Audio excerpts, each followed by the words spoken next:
Hello, and welcome back to another topic in cell and molecular biology. So, today we are going to discuss gene regulation in case of prokaryotes. And among all different types of regulatory mechanisms existing in prokaryotes for gene expression, we are going to discuss lagoperon and tryptophanoperon. And because these two are very extensively studied and it has all kinds of information regarding the regulation. Let's see what is actual gene principle of gene regulation.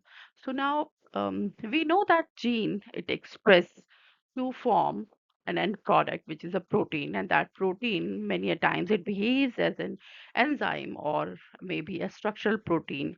These proteins are produced as per the requirement of the cell, and they are meant for the survival of the cell. So now we know that all kinds of proteins, they are not required all the time in a cell. So every cell in a particular time, there is a requirement of a different set of proteins, whether enzymes or structural proteins. And so, because of this differential requirement of proteins at different times in the same cell, the genes they need to be turned on or turned off based on that. So many a times, if they are required in large quantities, the proteins are required in large quantities, the genes they need to be activated, and the transcription has to be very fast to produce a large amount of the mRNA transcript. However, there will be some instances where the proteins they are no longer required, and because of that those genes they need to be repressed. So the regulation of these gene expression is a very important and very crucial phenomena that is required for the cell survival. Otherwise what will happen, क्या होगा अगर gene जो है continuously producing an end product without its requirement in the cell, then it keeps on accumulating. It's spending a lot of energy, a lot of resources on producing some junk or non-functional, you can say, or unnecessary proteins जो accumulate होगा cell में, and ultimately we need some mechanism to get rid of that. So उस चीज को save करने के लिए gene expression को रेगुलेट करना बहुत ही इम्पोर्टेंट फिनोमिना है सेल के लिए. नाउ जीन एक्सप्रेशन को रेगुलेट करने के लिए मल्टीपल स्टेप्स पे हम रेगुलेशन कर सकते हैं.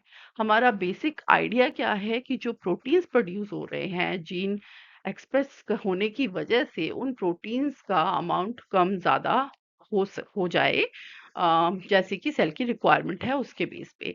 अब वहाँ पर हमारे पास we already know about the central dogma कि जो जीन है वो ट्रांसक्रिप्शन करेगी, ट्रांसक्रिप्ट बनाएगी, ट्रांसलेट करेगी, प्रोटीन बनाएगी. So these two will be the major steps at which the regulation can happen. But what happens is the maximum regulation, it happens at the level of transcription, and that too in the initiation step. जो initiation step है transcription का, उसी point पे जो gene expression है उसको control किया जाता है, either off किया जाता है और on किया जाता है, activate किया जाता है, whatever. And because of this involvement of initiation step of transcription in the regulation, the cell has a chance to save a lot of resources which will go into the transcription process or translation process. Agar let's assume that we are controlling the expression or production of a protein at the translation level. Then what happens before translation, the final step, all the remaining steps have been performed. तो बहुत सारी energy, बहुत सारे आपके nucleotides, DNTPs, they have been utilized. A lot of enzyme machinery, transport machinery, they have been utilized. सो इन सारी चीज़ों को save करने के लिए सबसे जो कॉमन मैकेनिज्म है, सबसे एफिशिएंट मैकेनिज्म है एक सेल के लिए, वो है ट्रांसक्रिप्शन इनिशिएशन को ही स्टॉप कर दिया जाए. And this is done with the help of different types of factors or proteins. And these regulatory proteins, they are called as either activators, where they are positively controlling the mechanism, and repressors, where they are negatively regulating the expression. So activators are meant for upregulation of a gene, and repressors are meant for the negative or downregulation of a gene. And these proteins, these specialized proteins, they have a tendency to bind to specific site on the DNA, and those sites most of the times will remain closer to the genes they are controlling. So these proteins, they will bind to those sites and sending a signal to the actual structural gene to stop or to start a transcription process.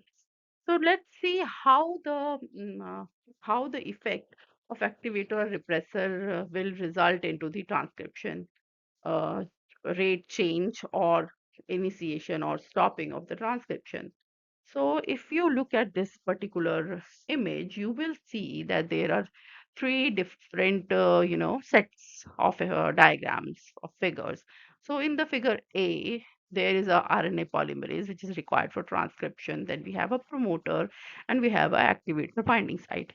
So this in this promoter lies a specialized sequences. ये overlap कर सकती हैं या इसके बिल्कुल close adjacent भी हो सकती हैं based on the genes. कौन सी जीन किस तरह का ऑपरेटर होगा वो वेरी कर सकता है, but they are they will lie close to the promoter और वो क्या करेंगे, they help or they inhibit the, if operator has another protein bind to it, they will inhibit the binding of RNA polymerase, and that's how the regulation will happen. तो यहाँ पे क्या हो रहा है, आपका डीएनए मॉलिक्यूल है और ये नीचे जो होगा आपके डाउनस्ट्रीम में जीन्स होंगे और उसके ऊपर आपका प्रोमोटर रीजन है, then we have activator binding site. तो पहले केस में there is absence of both activator and repressor, दोनों में से कोई भी regulatory protein present nahi hai. In such cases, what will happen? The RNA polymerase will bind to the promoter region, although the binding is not very efficient, but it's still bound to the promoter region and initiate the transcription at a very basal level, very slow rate.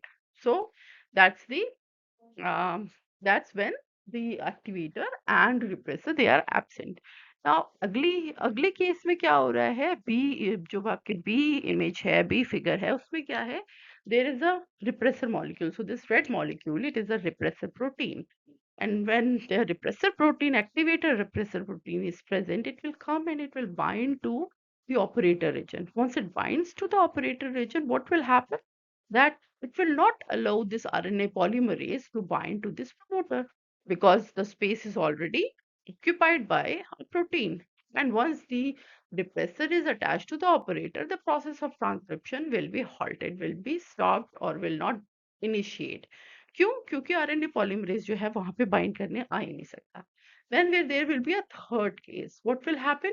In the third case, that this activator binding site, you see, this is this green site, if it is attached to an activator, if it recruits an activator, then what will happen? This activator has a close association with the RNA polymerase. जैसे ही activator अपने activator binding site पे attach होगा, वो क्या करेगा, polymerase को recruit करेगा और उसकी एफिशिएंट बाइंडिंग कराएगा with the promoter, and ultimately it initiate the process of transcription very quickly. The speed and the pace of the transcription will be very fast in this third scenario. Now there will be another scenario where there is repressor and activator, both are present. Then in such cases where the activator and repressors are present, the action of repressor overcomes that of activator. यानी कि अगर repressor present है, तो irrespective of the fact that activator पास में है, repressor जाएगा और operator के साथ bind करेगा और transcription को stop कर देगा. That scenario is not mentioned in these images, but this is again the one scenario that happens. Now we will see the common um, regulatory mechanism of gene expression in prokaryotes with respect to lac operon. अब हमें पहले इसके पहले पता होना चाहिए, lac operon को जानने के पहले हमें ये पता होना चाहिए ओपेरॉन क्या होता है. Why we are using this term operon? So operon क्या है? It's basically an operating unit. Operating unit का मतलब हो गया कि कुछ इसमें members हैं. There are certain members or regions of the DNA which are actively performing the function of producing the transcript as well as regulating the production of transcript. So these are cluster of genes which are located together on the chromosomes and are transcribed together. So that's why these are called as the operon. And those closely linked genes, um, they the closely linked genes, they are associated with the regulatory or control genes as well. Now we will see that what is the structure of an operon. Operon में एक आपका सबसे important part हो गया structural genes. Structural genes important part क्यों है? क्योंकि they are the ones which are coding for the actual functional protein. उसके बाद आपका एक regulatory region है which is called as promoter, and that promoter provides binding site for RNA polymerase. After that, we have in between the promoter or lying on the overlapping on the promoter, we have operator. जो क्या करता है? Binding site है आपका repressor protein के साथ. Then we have certain regulatory genes which are present little bit off from the actual structural genes, and those produce the repressor protein which are involved in the repression of the operon. So these are some of the important components of an operon. Now, these operons, they can be of two types. One is called as inducible operon, and the other category is the repressible operon. Now, inducible operon नाम से हमें क्या समझ में आ रहा है? ऐसा operon जिसको हमें इंड्यूस करना है. ओपेरॉन इंड्यूस करना का मतलब हो गया कि ऐसा ओपेरॉन या ऐसे जीन्स जिनको हमें किसी मैकेनिज्म्स की हेल्प से इंड्यूस करना है to start producing the proteins. So here the presence of substrate act as an inducer कि एक molecule जो कि जिसका मेटाबॉलिज्म होना है, जिसका ब्रेकडाउन होना है, या तो उसको जो है उसका presence it's required for the turning on of those structural genes. So we here in is a good example is the lac operon, and the other one is the repressible operon, where co-repressor is required by the repressor protein to turn off the operon. These usually exist for the housekeeping proteins, जहाँ पे proteins जो है हमेशा बनती रहेंगी और उसको जो आपका operon है, it will continuously keep on producing those proteins or those molecules because they are required for the regular maintenance and survival of cell. लेकिन अगर हम उसको एडिशनल सप्लाई प्रोवाइड करें, न्यूट्रिएंट प्रोवाइड कर रहे हैं फ्रॉम एक्सटर्नल सोर्स, और if it is produced enough within the cell, then those need to be turned off. So such operons, they are called as the repressible operons. Now let's study the one of the types, that is the inducible operon, and in that the example is lac operon. Lac operon is nothing but lactose operon, and this lactose operon, it is characterized by presence of three structural genes which are lac Z, lac Y, and lac A, which are encoded together to form a polycistronic mRNA transcript. And all these enzymes, they are involved in one way or another in the metabolism or degradation of lactose sugar. All these three enzymes, they are regulated with the help of a single operator region located in the promoter region of this operon. And this operon, it is only turned on when the lactose is available in the environment and glucose is absent. So when lactose is available, in order to metabolize that lactose as a primary energy source, this operon needs to be activated, and then the lactose will serve as an energy source for the cell survival. Two important regulatory proteins which are responsible or involved in this in a regulation of lac operon are the activator CAP protein, and then we have the repressor, which is the lac repressor protein. Now let's see the structure of lac operon. Lac operon, the structure, it looks like this particular image. So here this is the three structural genes, lac Z, Y, and A. Then we have an operator, which is a part of promoter, and just adjacent to promoter, we have the cap binding site, which is the activator binding site. And these are the enzymes respectively produced by Z, Y, and A lac genes. And these are from Z, beta galactosidase, which is mainly responsible for the degradation of lactose. Then we have lac Y, which is the galactose permease, and this helps in the transportation of lactose from environment into the cell. Here, these proteins, they are produced in the cytoplasm and then they are moved or transported to the plasma membrane. Then we have this third enzyme, which is thiogalactosidase transacetylase. So this enzyme, its basic function is to get rid of the thiogalactosides, which are imported into the cell when the galactose permeates, they are importing the lactose. So उसके साथ lactose molecule के साथ कुछ ऐसे molecules cell में enter करते हैं which are in general cytotoxic, and for in order to get rid of those toxic molecules, lac A gene produce this particular enzyme. So that's how all the three structural genes produce three functional enzymes.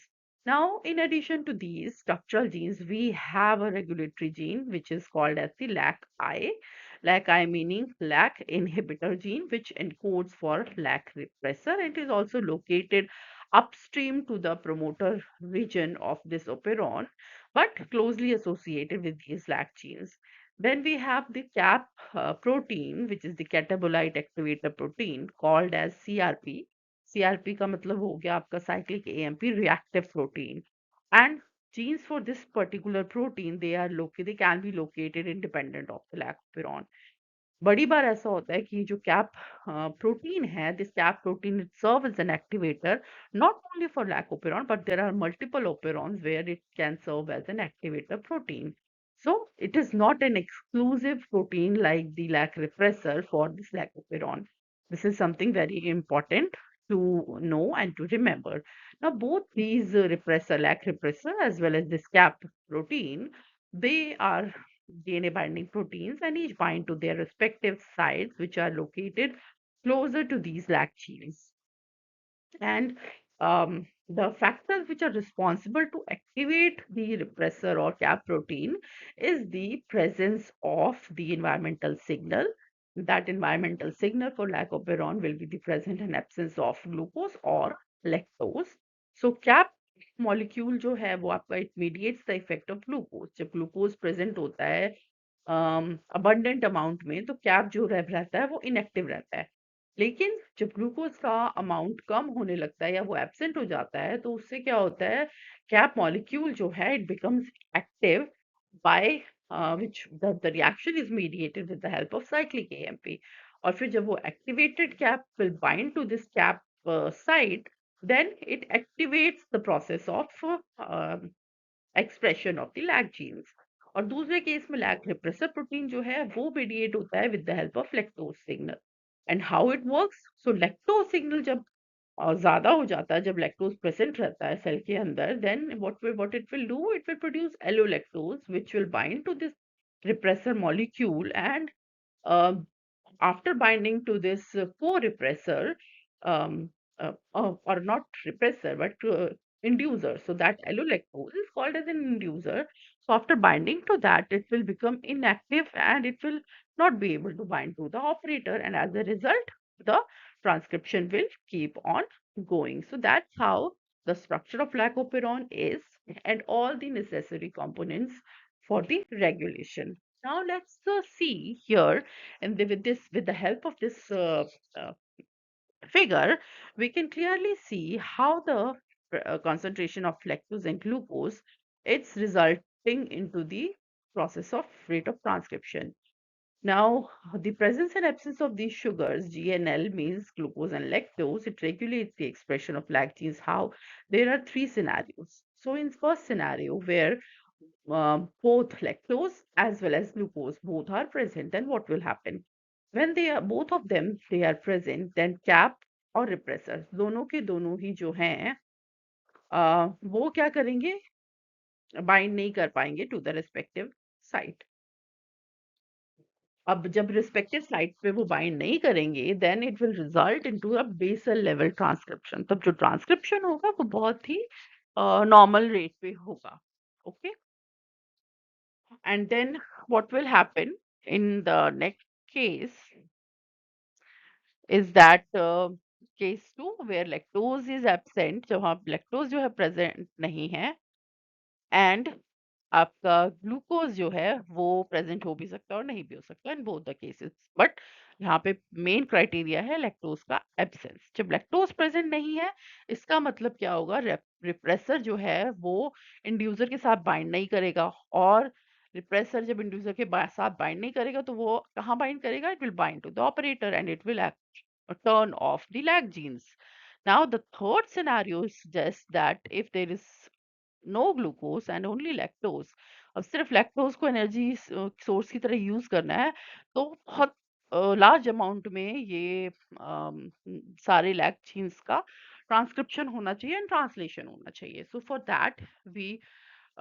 that the cell in the cell the cap molecule which is activated, it will bind to the site, and it will immediately recruit RNA polymerase to the promoter region, and then the process of transcription will be initiated spontaneously, and the transcription levels, they are activated and producing a large amount of the mRNA in a very short stretch of time. So this is how the three scenarios they will work with respect to the environmental signal coming from glucose and lactose concentrations.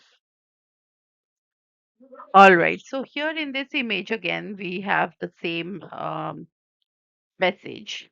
So here the in the first image, if you see this particular image, it shows that lactose presence, it result into the initiation of transcription, because lactose will get converted into an inducer, that is allolactose, which will bind to the repressor, making it unable to bind to the operator. And in the meanwhile, the other side, the activator will bind to the activator site and recruiting the RNA polymerase, converting it from its closed complex into the open complex. Now, in the second case where there is absence of lactose, the absence of lactose means we do not need the enzymes, so it needs to be turned off. And how it happens? The LAC-I or the LAC inhibitor gene will going to produce the repressor. That repressor molecule, in absence of allolactose, it will bind to the operator, and thereby the transcription will be halted. Now, the next situation here is the presence of lactose, but glucose is also present in abundance, which will behave, as a primary energy source. Now, what will happen? So, since lactose is present, it needs to be metabolized to produce energy whatsoever. But most energy is coming from glucose. So, this increased concentration of glucose, it helps in it reduces the amount of the cyclic AMP which is required for the activation of this cap factor, which is the catabolite activator protein.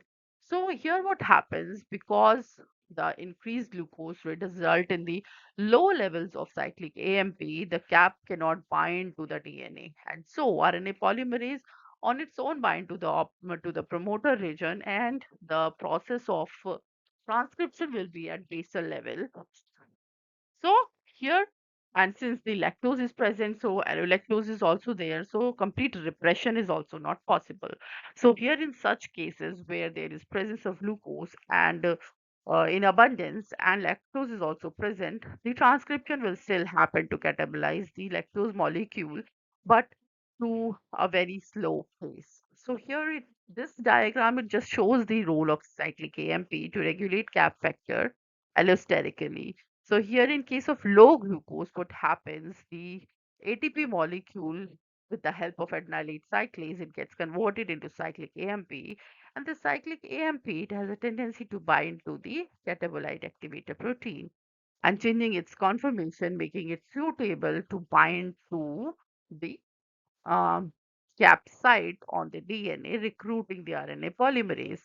However, in another case where if there is high glucose, the cyclic AMP molecules will be low, and as such, the cap molecule will not get activated. Its conformation will remain the same, and so it's unable to bind to that cap site, and thus the level of transcription will be regulated in both of these scenarios. So this is how the lac operon works, and being getting regulated in case of prokaryotes.